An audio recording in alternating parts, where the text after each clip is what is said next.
All right, excellent. Well, good morning, everyone. Thanks for joining us. Appreciate it's a busy time of year, but obviously an important topic as we face into the first mandatory climate-related disclosures coming in from next year. So, first of all, just welcome to everyone, and just wanted to acknowledge the traditional owners in the land on which we're on, which for me is the Bunurong people of the Kulin Nation, and pay my respects to elders past and present. So we're joined by two guests today. We have Nick Kamper, who's the founder and CEO of Purpose Bureau, which is a business intelligence platform transforming how businesses understand and act on supply chain risk, modern slavery and scope 3 emissions. And Nick and the team have pulled together a specific report on the retail sector, which he'll unpack for us today. We're also joined by Terence, who I'm sure many of you know from many years at EY, sustainability and climate specialist, and Purpose Bureau has partnered with Terence in his role as the associate professor at Monash Business School. He's recently stepped away from a decade-long career at EY as partner in climate and sustainability services. And on a career break, Terence, how nice you're joining us today for embarking on the next role. So we will run through the report with Nick, and then we'll have a conversation with both Nick and Terence and unpack some of the questions, and then also an opportunity for those on the call today to ask some questions as well. It is we've got a nice group here, so we should have plenty of time to run through your questions, either related to the report or the climate disclosures more broadly. You've got some great expertise on the call, so definitely tap into that. So Nick, with that, I shall pass over to you. Keen to understand what you've got to take us through this morning. Thanks very much, Ryan, and great to be on today's call, and thanks for arranging it. I am calling from a hotel room, so excuse some of the mood lighting in the background. Um, I thought I'd just give a very, very brief overview of the partnership that we've done with Monash University and what we're trying to achieve.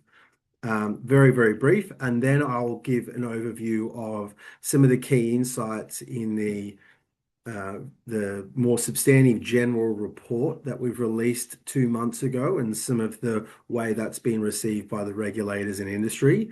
But then hopefully spend the lion's share of this first section of today's call on the retail sector more specifically.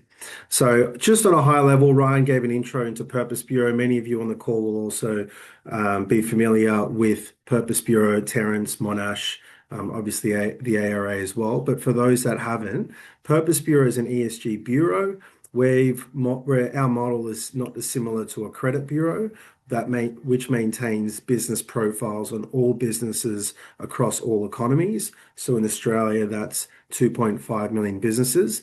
But what we do is we focus on the ESG profiles of those businesses, particularly on their climate profile, what we describe as their labor and human rights profile. We have a nature module and First Nations. In the climate space in particular, which is relevant to today's discussion, we're used mostly across Asia Pacific for many of the value chain emissions components, which is leveraging supplier and business customer climate profiles to more accurately measure scope 3 emissions and track where it's going.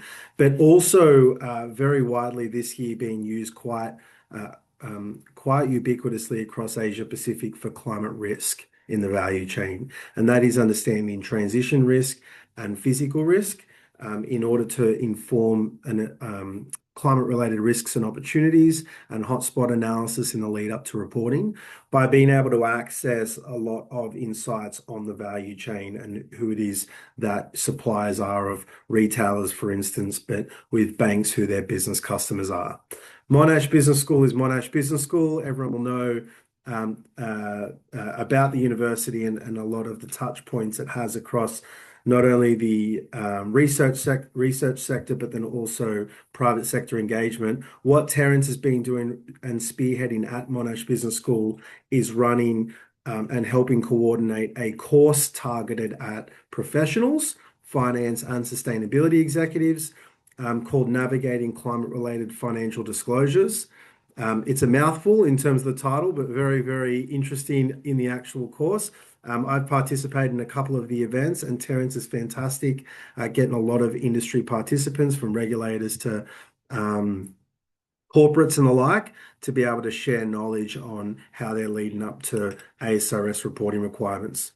What we've done in partnership with Monash Business School um, is try and resolve a problem or an opportunity that we think was emerging in the lead up to ASRS, which is helping better understand how either the regulators, industry associations, non-profits, private sector corporates and providers, including consultants and the like, can better serve corporates in the lead up to ASRS.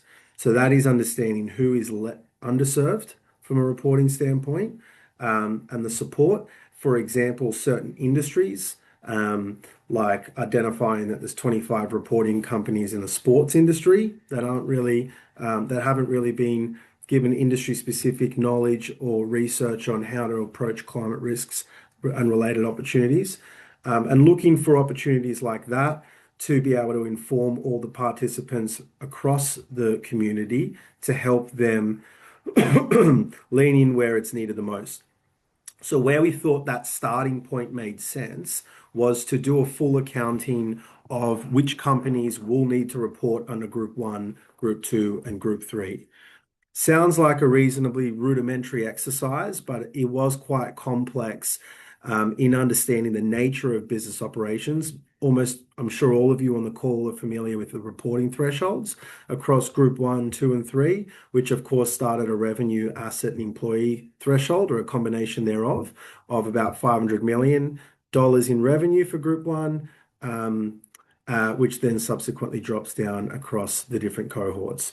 So what we wanted to do was do a full accounting. It's been about 2 years since Treasury last spoke to this, which was largely a top-down analysis.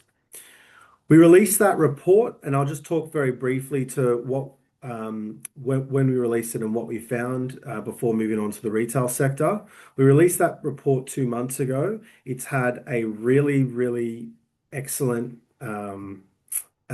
reception across Asia Pacific, from international inquiry to certainly government and regulator and standard setters are very engaged and interested in what the insights are, which is what we were hoping would be the case in understanding which areas of the reporting groups are, again, underserved, but then also what types of cross-sectional insights are helping us understand which businesses are underprepared and why they're underprepared.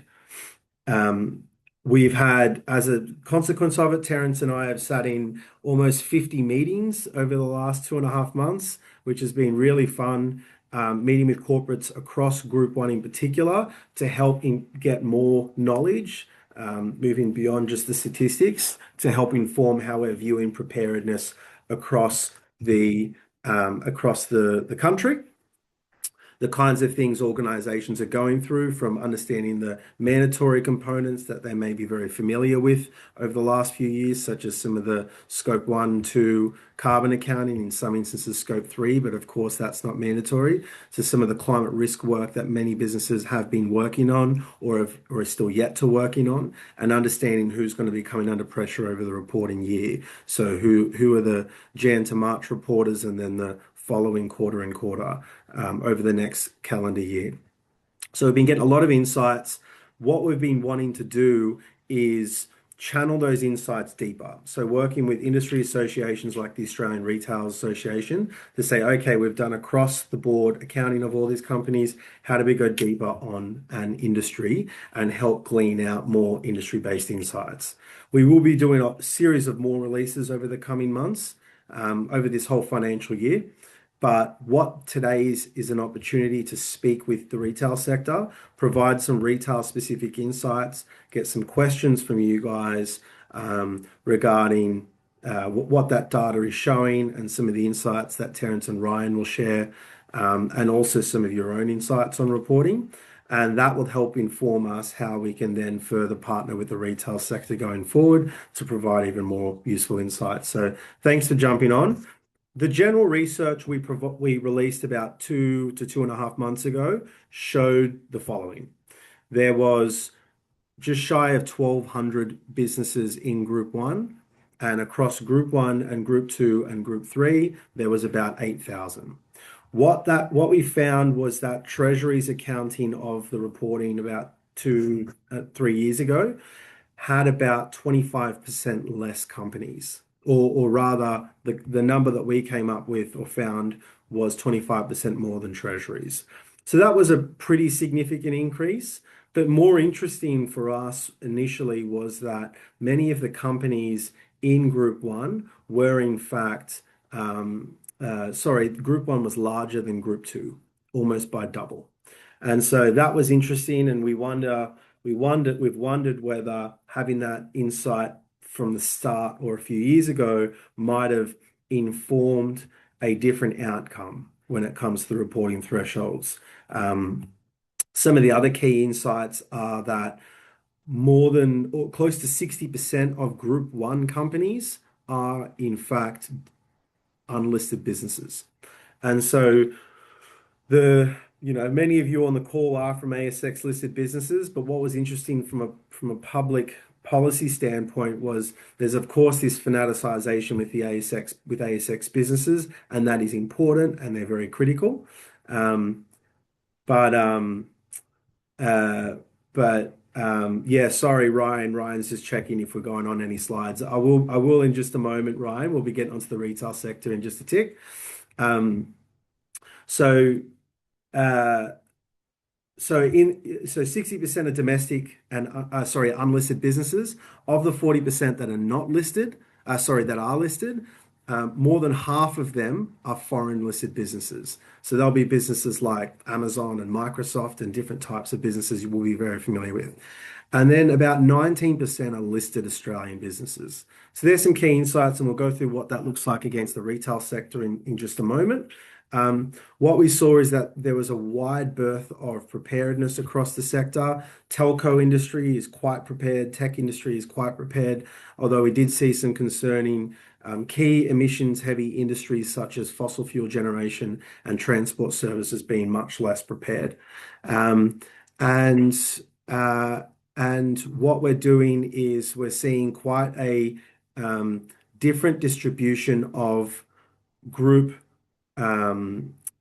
foreign listed businesses and domestic unlisted businesses in terms of preparedness. So basically, the key insight for me that I thought was fascinating was that foreign listed businesses are 3 times more prepared than domestic unlisted businesses. Again, a key insight that I'll pick in the retail sector comparison in just a moment. So they're just some of the high key insights. Naomi, if we could just jump, I'm not in control of the slide deck, so I'll very softly give Naomi a nudge when we're looking on to the next piece. So what we're looking at here is how the retail sector weighs up in the broader Group 1. So I mentioned just shy of 1,200 businesses are in Group 1, so it's 1,169. That number will change. It changes month by month, depending on things like acquisitions and delistings and a whole bunch more corporate activity. There's approximately 100 are from the retail sector. So just shy of 10%, about 8% are from the retail sector, more broadly. Of course, the retail sector is a diverse bunch.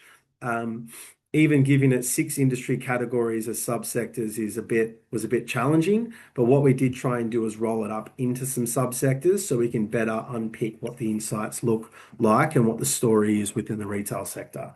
So what we did in the report that we've distributed to everyone, and we will be doing a more public release on after this webinar, we have mapped what's called ANZIC classes. If you're not familiar with how the Australian Bureau of Statistics codes businesses, and rolled them up into six subsectors. So food and beverage also include things such as supermarket and grocery, as well as takeaway food services. We'll go through some examples in a moment. Clothing retail is clothing retail. It includes not just the t-shirts and pants, but also the shoes and department stores. Motor vehicle and parts has quite a wide berth as well. So of course your localized retailers for cars, might be like Tesla, could also be auto dealers, all the way to automotive parts. So Super Cheap Auto and similar organizations. Other store-based retail, going to have a look at the examples in the next slide, just jig my memory, although they will include some, such as Baby Bunting and the like. household goods and online retail. So as we can see, it's pretty heavy set on food and beverage and clothing retail and motor vehicle and parts. But the way I would describe the retail sector compared to other sectors we've seen across the economy is it's fairly evenly distributed. It looks more like manufacturing than it does like technology, where there's a lot of similar companies. And so in manufacturing, of course, we see a lot of companies, but quite an even distribution across types, from cheese manufacturers to petrochemicals manufacturers to a whole bunch more. So pretty even distribution here. Naomi, if we just go to the next slide, I wouldn't mind just unpicking some examples here at the subsector level. So on the left side here, we've got the 6 subsectors. What we've done in this first column here, where it says number group 1 and 2, is we've added on group 2 companies. So it's not just group 1 companies, we're building it out now just to see what a larger cohort looks like. In group 1 and 2, basically we are observing a similar distribution across all subsectors. So when we move from group 1 to group 2, we shouldn't see any significantly more companies in some sectors than others, with the slight exception of house and household goods retailers, where proportionally there's a little bit more in group 2. When we look at the listing status, and this is foreign and domestic listed, we see a fairly slightly lower percentage than what we observe across all of Group 1. So in food and beverage, there are only 8% of the Group 1 and 2 businesses are listed on the ASX or foreign listed. Now, I'll ask you to recall when I mentioned the general cohort 1 numbers just earlier on Group 1, about just shy of 40% of businesses in Group 1 are listed. So when we look at the retail sector, all those numbers, as we can see, are well below 40%, in which case we describe the retail sector in terms of reporting companies as more unlisted businesses than listed compared to the overall reporting group. So a big key feature outtake here is more unlisted businesses than we're usually observing. Across the domestic front, we see a much higher proportion than what we've seen in Group 1 that are domestic businesses.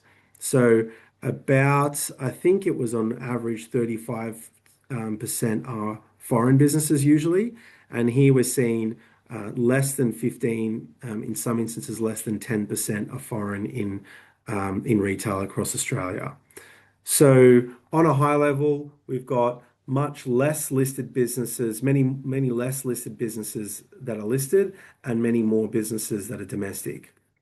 Just on the next slide, Naomi, I'll just talk briefly to how retail sector is prepared for climate reporting. We have check out the report to go deeper on the methodology. So in the interest of time, I'll keep it brief. But the way that we've categorized preparedness is we've looked at whether businesses have made no disclosures before. That might be private disclosures to third-party organizations, like a B Corp certification, for instance, or it could be public certifications. So we've looked at no disclosures before. We've looked at whether businesses have made climate disclosures or carbon disclosures against no reporting framework. We've looked at whether they've done so against their reporting framework, such as a TCFD or something similar. And then we've done it where they've had frameworks reported to a framework, and it's audited. And so what we're seeing is that the retail sector is generally speaking below average across all high-level industry sectors in the country, and we'll unpick a little bit about perhaps what might be driving that a bit after. Naomi, if we just go to the next section, if we take the retail sector and we look at preparedness compared to the the broader Group 1 reporting cohort, and we look at it through the lens of the ownership structure, this is what I think is a big driver of what we're observing in the retail sector. I mentioned earlier that we're seeing a lot more domestic businesses and we're seeing a lot more unlisted businesses. On the left side, what we're looking at here across Group 1 is how prepared businesses are in Group 1 based on their ownership structure. And I mentioned earlier that foreign listed businesses are about 3 times more prepared than domestic unlisted. That's that top bit, that dark green on the left side, domestic unlisted, times that by 3, you get closer to the dark green on the foreign listed below. In the retail sector, when we're seeing even less in domestic unlisted are prepared, and about broadly similar across the other bits. So on a high level, likely as what we're observing is there's more domestic businesses and more unlisted businesses in retail. And as a function of that, given they are the least prepared cohort, it's not surprising that the retail sector are below average as a broad sector, in terms of their preparedness where we are at this stage. Naomi, if we just go to the next one, we'll look at a subsector breakdown across the different subsectors. There's not a huge interesting story here in my view. There's obviously some of these sectors are top heavy, and we'll go to some market concentration items in just a moment. But we are seeing the food and beverage sector and the motor vehicle parts and fuel sector a bit more prepared when it comes to auditable disclosures than the broader sectors, subsectors in the retail sector. You can see a much more detailed breakdown in the report that we released and distributed offline, and we'll be sure to make sure everyone's got it in their intro after the call. Naomi, if we just go to the next bit, I just wanted to finish on a kind of snapshot here. So what we've looked at is a fairly crude or descriptive summary of the retail sector. I'd describe it as a high-level sense about its preparedness. The insights we've got on companies go well beyond what that initial research provides. What I wanted to do here is just unpick some additional insights that help us better understand how vulnerable businesses are from a climate risk standpoint. This is super high level, but what we're doing is picking out some what we called earlier as ANZIC classes, so some of the real, not just subsector, but subsectors of the retail sector on the left side. And we're looking at some of the indicators that we use, Purpose Bureau use, to understand the substitutability risk. So that is how vulnerable businesses are to commercial trade as an indicator for their overall transition risk. If they're not managing climate transition, and they're more substitutable, that increases our view of their overall transition risk. So again, this is just on some subsector levels, but on the clothing retail view, what we see is that the market concentration is something we're interested in. So how many, telco sector is a great example often. If you're not trading with Telstra, Optus, NBN, or All, you haven't got many options. So what we observe across all these subsectors is that the supermarket and grocery sector has a high amount of concentration. That won't be a shock to everyone. We all know Coles, Woolies, Metcash, and Aldi take care of a lot of the market, despite there being a lot of smaller companies. So when we look at companies in that instance, there's a higher degree of market concentration. The rest have lower degrees of concentration. Takeaway food services tends to be naturally a lot more small businesses, even though there are big brands in the space. And even where there are big brands, from your McDonald's to KFC to Guzman and Gomez, there's a lot of them. Cosmetic and toiletry has a reasonably low concentration because a lot of organizations, sectors adjacent to that sector can also distribute those products, like supermarkets, for instance, like department stores. Sorry, Naomi, just one more up. Sorry. Barriers to entry is another key sub-indicator for substitutability risk.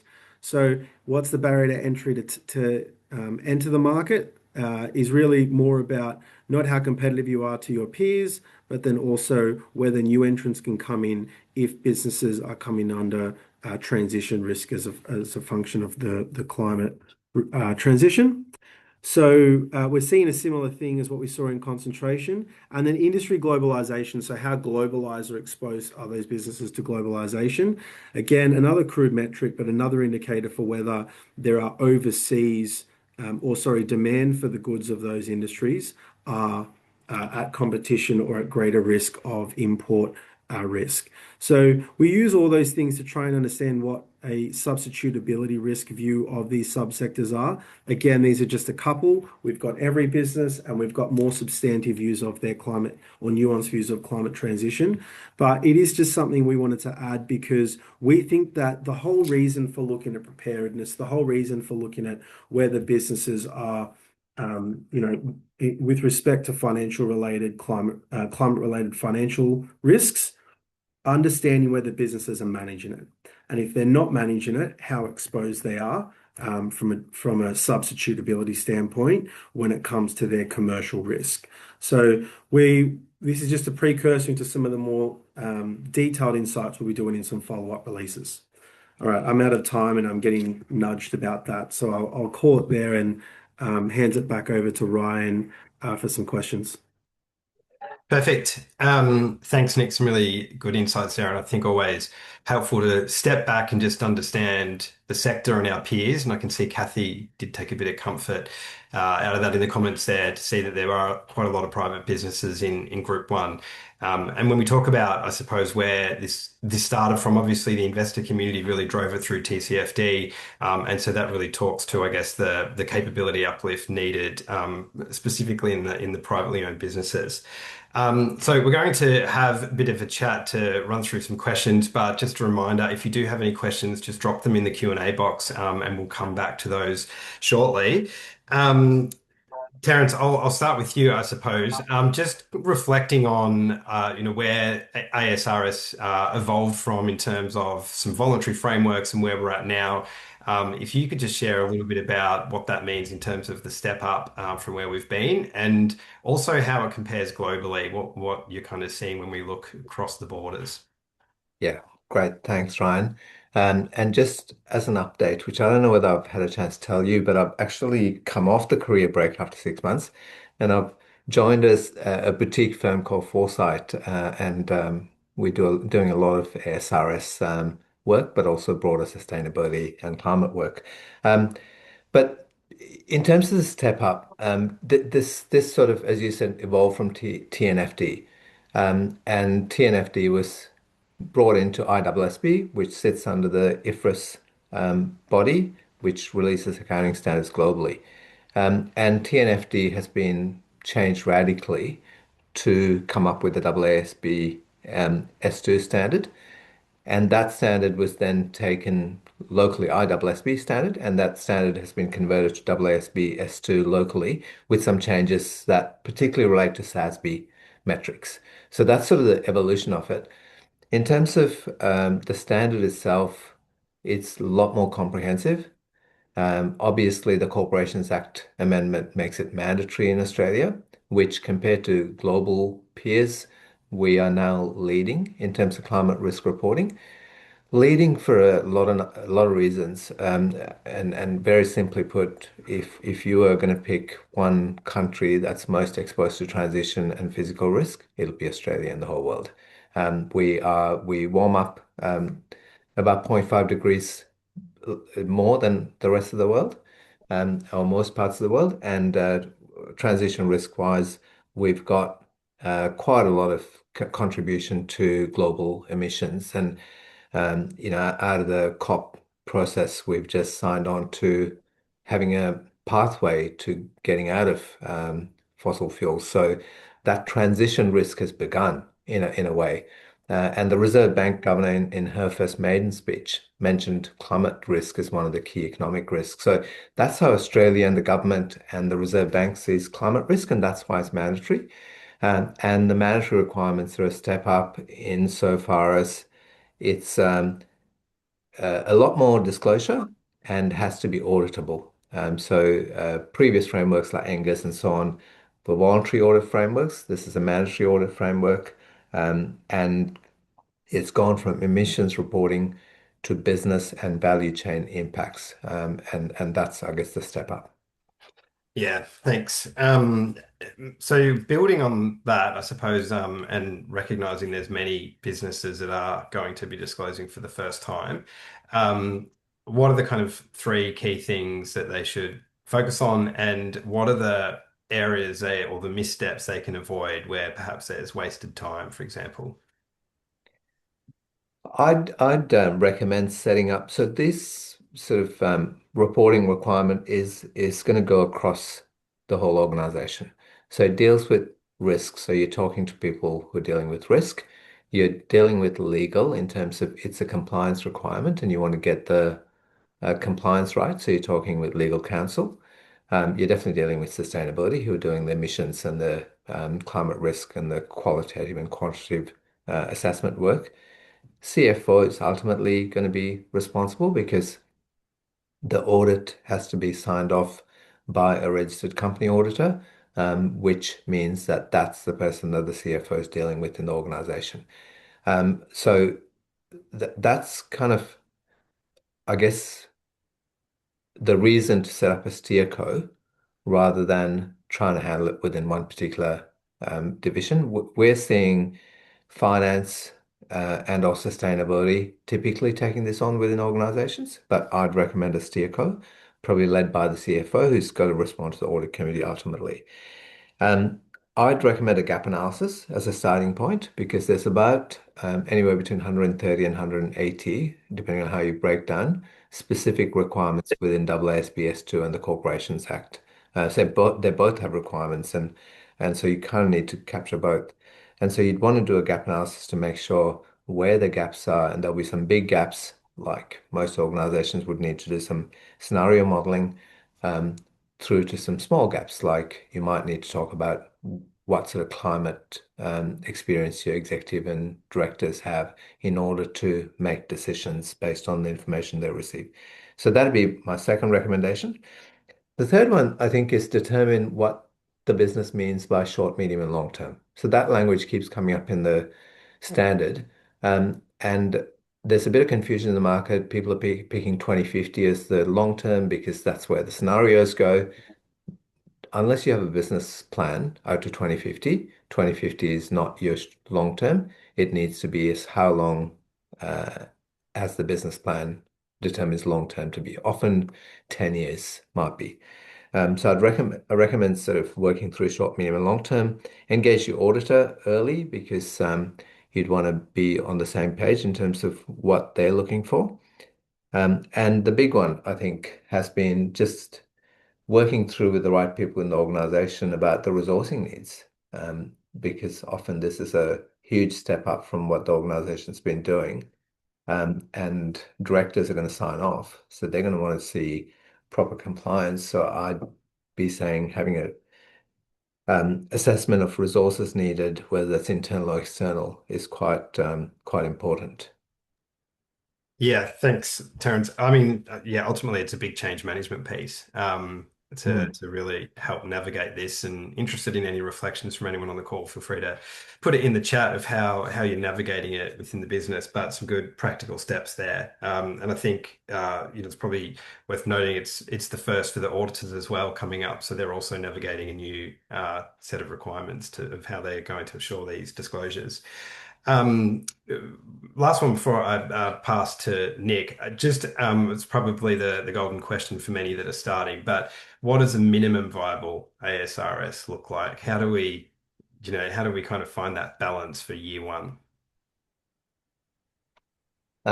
Yeah, so I don't believe there's anything as a minimum viable ASRS requirement. The only reason I say that is because it's a mandatory requirement. ASIC's going to be policing it.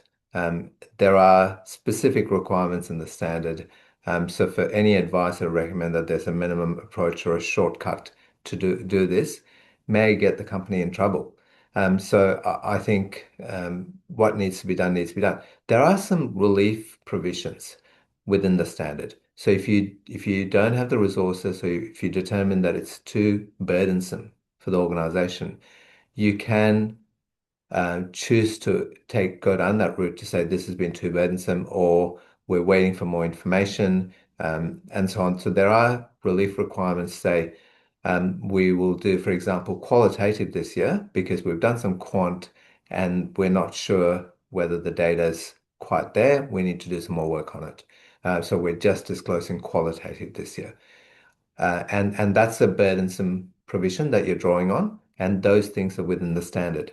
But yeah, there's no such thing as a minimum requirement. You also mentioned before, Ryan, around, well, what are some of the mistakes that are being made? One of the key mistakes, and this sort of is a bit of a legacy from TNFD work, is that scenario analysis is typically being used to identify risks and opportunities. So companies are picking the two scenarios or three scenarios and then saying, oh, what are the risks and opportunities for the business under these scenarios. The standard, if you focus on where the scenario analysis is required, the standard says you may use it to choose, select risks and opportunities, but you shall use it to stress test the business strategy under the short, medium, and long term. So that's a mistake, and some of the year-end reporters for this year suddenly realized that they've made that mistake, and then they have to go back. And what you really need to do is you've got the identified risks and opportunities. You need to overlay them across the business strategy, short, medium, and long term, and say for example, one of your risks is, okay, there's going to be a carbon price potentially introduced, which will mean that our revenue is going to drop. We've got to look at that short, medium, and long term and say, well, what does that look like for the business? Against that particular scenario, the 1.5, 2050 scenario, what does it look like in 2035 if your long term is 2035? And is that material enough to worry about? So that's a common mistake. I think thinking that you've done TNFD or your global peers have done some work and we can draw on that is a mistake. It's a much bigger step up from any global work that's been done or TNFD.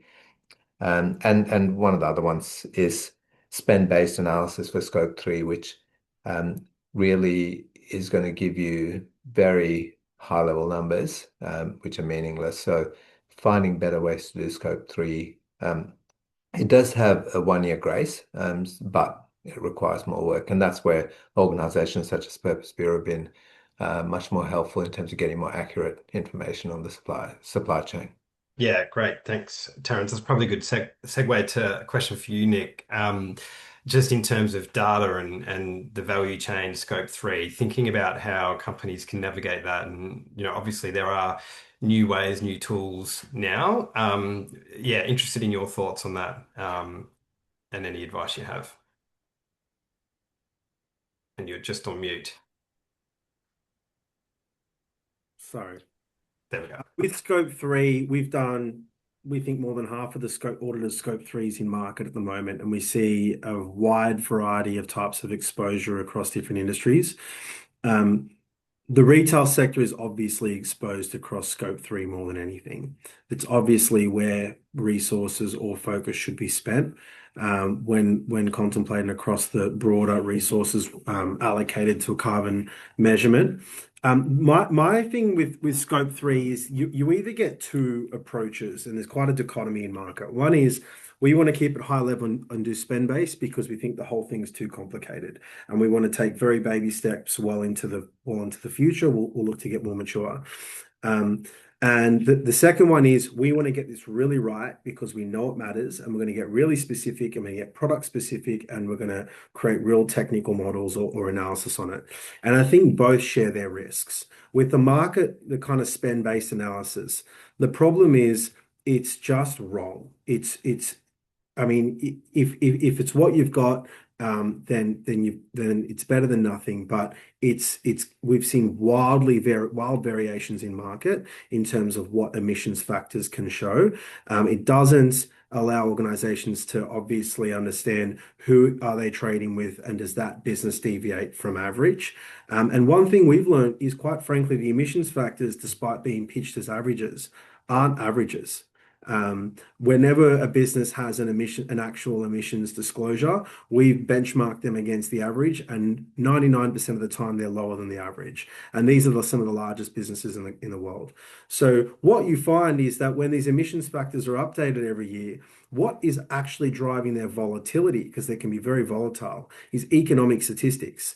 These emissions factors are generated from input-output models and economic value-add statistics, and then emissions disclosures. And the way they're generated is imperfect.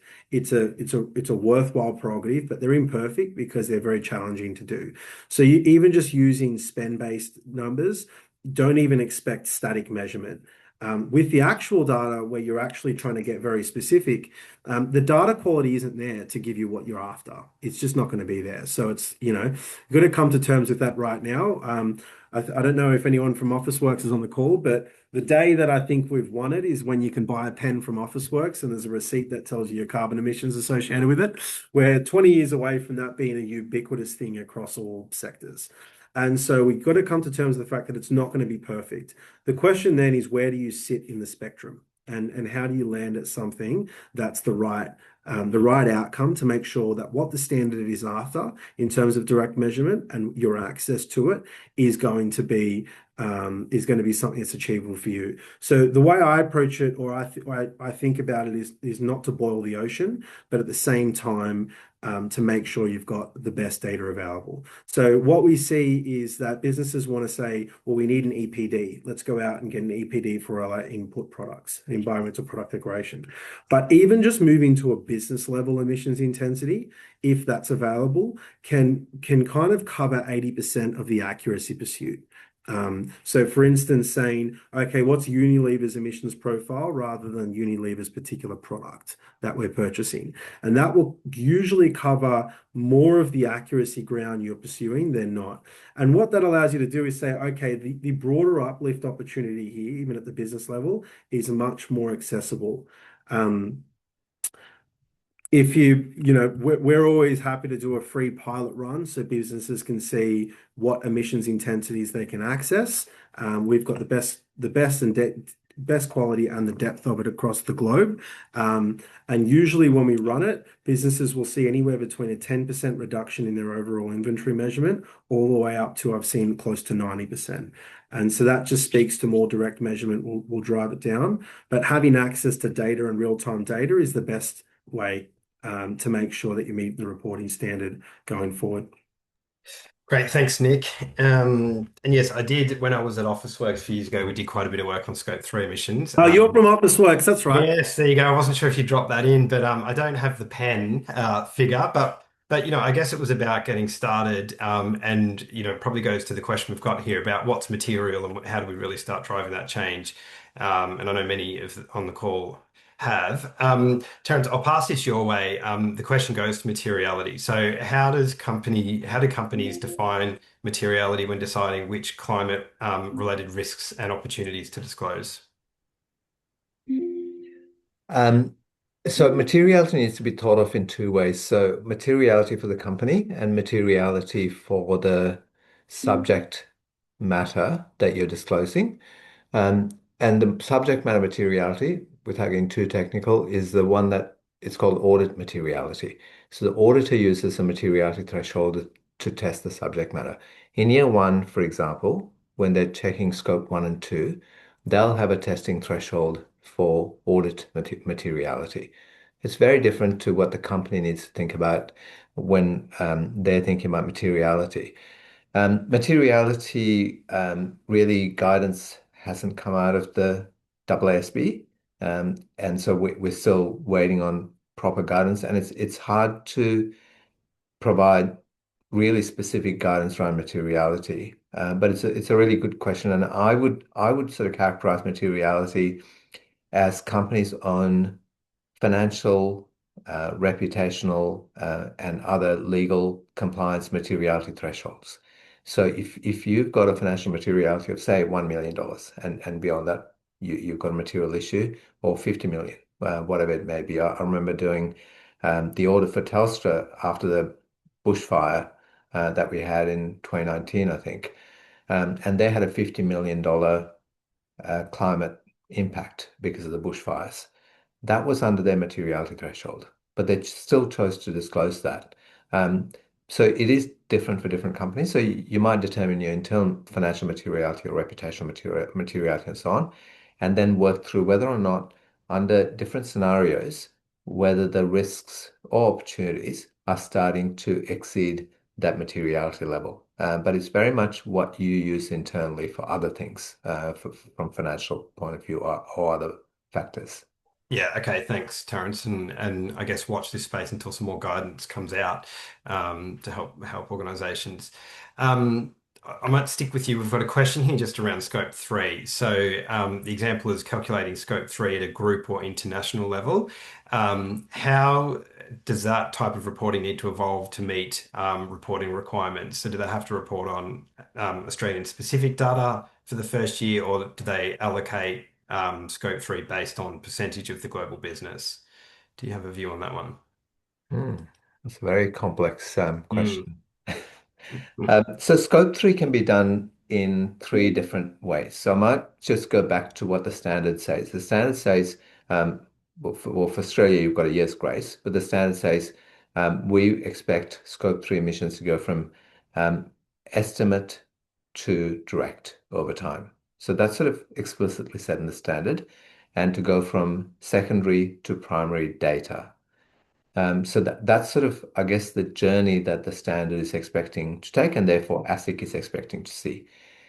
If we then sort of go back to, well, what are the different approaches that you can use to do scope three? There's, I think, three sort of areas that I see. Spend-based has been the only sort of consistent way to do it. Problem with spend-based is that the only way you're going to see a metric set in spend-based is to reduce the spend. And you're meant to set, if you've got material risks in your value chain, you're meant to set some targets in the value chain. You can't set targets if you've got a crude estimate of scope three based on spend and emission factors that are old. The second, I think, which we talked about is office work spend, which are EPDs. Products, particularly retailers bringing products, you might have EPDs, and you might have a better life cycle analysis around what the scope three from that product might be, and that's good. That's getting to uh, direct and primary data category.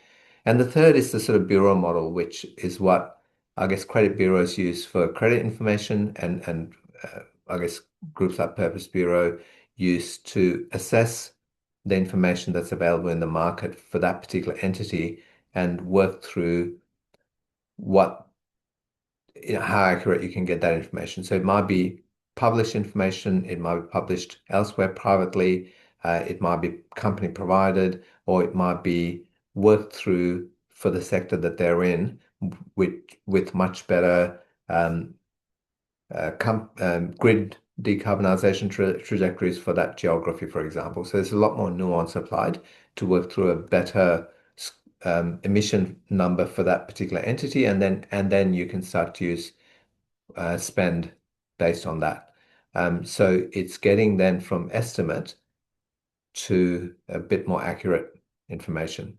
Going back to the question, it depends on how the global entity did scope three, because if it was simply spend based and you're taking a factor of that, it's probably going to be sitting in the category of, well, this has to get better over time. Yeah, great. And I guess it goes back to that point around engaging stakeholders, engaging global parent companies, Yeah. making sure they're really aware of what's coming and how their methodologies align. And the Um, auditor as well. Excellent. Well, look, if there's any more questions, last call, but I'll probably just do a final one from me to both of you. I'll start with you, Nick. Interested in just your observations. I mean, we're clearly just at the start of the first reporting cycle, but what are some of the actual outcomes you're starting to see, whether that's the capability or business benefits, or change is, ultimately working to address some of the climate issues we're faced with? Excuse me. Yeah, I mean, I think Terence mentioned earlier that the standard requires some fairly nuanced and substantive elements of climate risk work. There's some misinterpretations in terms of which areas to apply things like scenario analysis sometimes, and so on. But I think what we observed over the last few years in the carbon accounting space, where there was, of course, scope one, scope two, and scope three, is and businesses kind of focusing on scope one and two for a while, and sometimes putting scope three in the bit too hard basket. Let's get to it eventually. Um, and then when they get there, realize there's a whole bunch more work. And the exposure might be nuanced, and that would inform their decarbonisation strategy differently, and so on. I think we're observing something different on climate risk, something similar on climate risk, where a lot of businesses in pursuant of the reporting requirements on climate-related risks and opportunities are focusing very much on their direct operations and are doing so in less of a mature way on their value chain. And of course, scope three exposure is not the only is only one way. There's many ways, but one good indicator of whether you're exposed to climate risk on the value chain. But if you're in one of those industries if you're in one of those industries where there is a lot of exposure in the value chain, in emissions, which by the way is 90% of industries, a lot of your climate risk work should be looking into the value chain as much as it's looking at your direct operations. And that includes transition risk from the governance or qualitative components that the standard require you to do, policy and legal, market risk, etc. And that includes something similar on physical risk as well. The only way to do that, even more than scope three, is a ground up view of who your value chain participants are. And so with where the reporting standard is at and how businesses are preparing, I'm a little bit worried because sometimes the value chain analysis that we're doing for a lot of corporates across Asia Pacific is showing up, not always, but a lot of different climate-related risks and opportunities than what a direct operations assessment would do. So that's the one thing I'm seeing in the lead up to reporting, and there is still quite a bit of time for the second round of reporters, end of June, but there is also a lot to get through. So I'm hopeful that there's a lot more businesses that will be leaning more into that space. Yeah, great. Thanks, Nick. Terence, your thoughts or any other final reflections? One thing I've put in the chat box, Ryan, is the illustrative audit report. So there, I sit on the Auditing Assurance Standards Board, and we've just released four for each of the first 4 years of template audit statements. So they're worth looking at. I think in terms of, well, what actual changes are we seeing? Well, one of the big changes is that this comes under the Corporations Act. So the directors are taking much more seriously. We know from your Wesfarmers days, Ryan, that directors at companies like Wesfarmers and so on took it very seriously from day one. But there's a lot of companies, as Nick mentioned, 58% odd in the group one and two are private companies. And we don't know a lot of private companies that have reported in the past. This will be new information for directors. So one of the big changes is that climate risk is being taken seriously by directors and by executives in terms of it being a mandatory requirement. And I think it's going to be an education exercise. I mean, the reason why we're doing the Monash course is that we want to get executives educated on how to assess this risk and how to respond to it. So a big change is awareness and the need to ensure compliance and avoid ASIC audits. And I think from there, I expect in years 2 and 3, once metrics and targets have been set, directors are going to turn around and say, how are we going against that metric and target? I think we're going to start to see some of the decarbonisation activities or physical risk resilience activities in those years because companies are going to want to tell their stakeholders what they're doing. So probably not in year one. Yeah, great. So, I mean, for anyone trying to drive a bit of change, it's definitely helpful to get directors on the journey when there is, as you say, that risk and accountability within the Corporations Act. All right, well, we're pretty much at time, but thanks everyone for joining us today. Thanks, Terence. Thanks, Nick, and the team at Purpose Bureau for pulling that report together. You'll all receive a copy of the webinar and the report. As Terence mentioned, some good resources there in the link, and obviously the work that Purpose Bureau can do around value chain and ESG analysis more broadly. So if you have any questions, reach out to either the team at ARA or Terence and Nick. And that's a wrap. All the best with the reporting and preparation in the meantime for everyone on the call. Thanks very much, Brian. And Thanks thanks, for having us. Terence, for collaborating on the research work as well for this. If anyone has any accounting standard-based questions, please reach out to Terence. I definitely agree with Ryan. He carries around a printed version of the reporting standard in between a hot pink accounting standards magazine in his folder, and is always too keen to bring it out and refer to something. So definitely recommend it. He's been a great resource for our team as well. Thanks, Nick. I've just put my email on the chat box. Thanks, Great. Brian. Thanks, guys. See you all. Bye.